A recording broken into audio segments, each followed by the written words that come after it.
রহমতের নবীর সামনে মিস্টার আবু জেহেল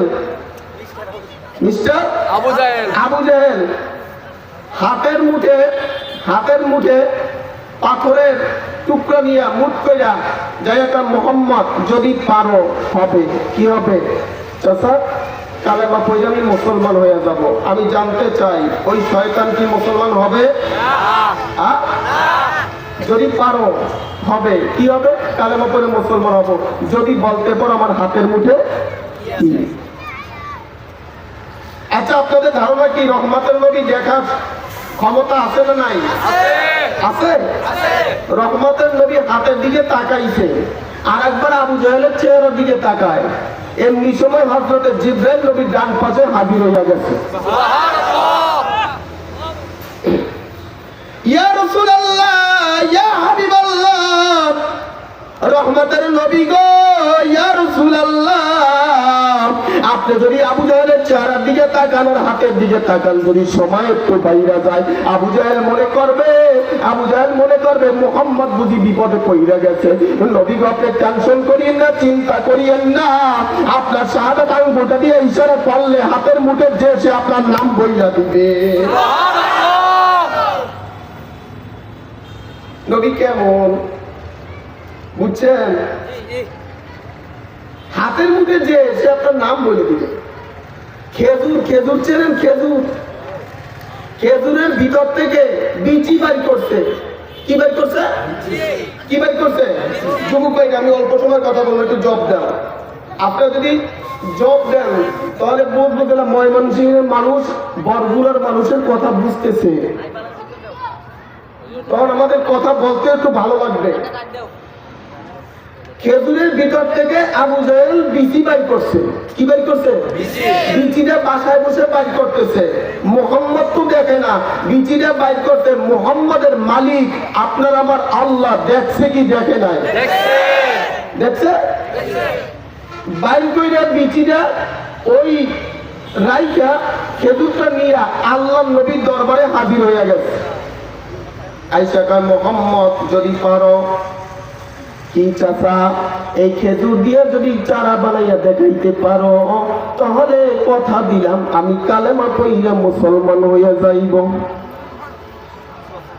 আচ্ছা আপনারা বলেন ওই শয়তান আবু জাহেল উনি কি মুসলমান হবে? কথা বলে না। আপনারা ওয়াজ বুঝেন নাই। ক্ষমতা দেওয়ার আগে কইছে মদিনার সনদে দেশ চলবে। কথা বোঝে না বলছিল আমি মদিনার সনদে এমন চালান চালাইছে আল্লামা সাইদ হিসাবে জেলখানায় বসে মাইরে ফেলাইছে। আল্লামা মামুনুল হক সাহেব লুলা পঙ্গু বানাইয়া ফেলে দিছে। হক্কানি রব্বানি উলামা ইকরামদেরকে জেলখানায় কারাগারে বন্দী করে তাদের জীবনকে ধ্বংস করে দিছে। আল্লাহওয়ালা ইমানদার মুত্তাকি বড় বড় আমাদের বুজুর্গ আকাবির যারা ছিলেন আল্লামা বাবুনগরী সহ সমস্ত আলেমদের পুরো ওয়াল বডিকে ধ্বংস করে দিচ্ছে। কথা বলে না। এরা মুখে দিয়ে এখন মদিনার সনদে দেশ চলবে। কথা কয় না। আমাকে তিনটা মিলে লাগলে আমার করার কিছু নাই। মদিনার সনদে দেশ চলবে। আবু জাহেলও কইছিল মুহাম্মদ যদি পারো তাহলে হবে। কি হবে? মুসলমান হইয়া যাব। শয়তান কি মুসলমান হইব?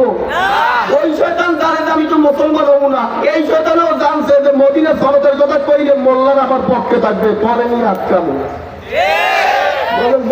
বুঝেন আল্লাহ এই ঘটনা যে ঘটবে এইটা 1450 বছর কোরআনের তালিমের মধ্যে নবীর মাধ্যমে আল্লাহ জানাইয়ে দিচ্ছে।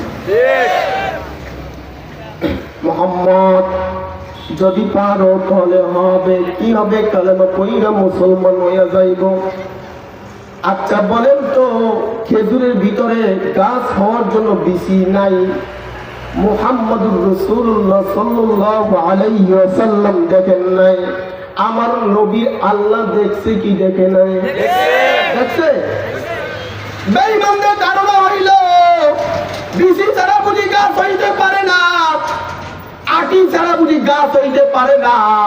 আমার আল্লাহ গাই কাকা নবী গো আপনি জানাইয়া দেন, ইয়া রাসূলুল্লাহ ইয়া হাবিবাল্লাহ আপনি জানাইয়া দেন বিচি ছাড়া বুঝি গাছ হইতে পারে না।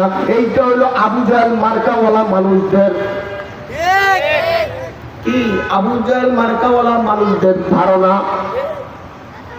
এ দুনিয়ার বাটপার, দুনিয়ার বেঈমান, দুনিয়ার দোকানদার, ভালো মতন শুনে রাখো। আমার আল্লাহ জানাইয়া দিতে, নবী গপ্পে জানাইয়া দেন, ওর ধারণাটা একটু মিটাইয়া দেন। বিচি লাগে না, বিচি লাগে না, আমি আল্লাহ বানাইয়া দেখাইতে পারি। যদি একবার চাও পিছনের ইতিহাসের দিকে তাকাও।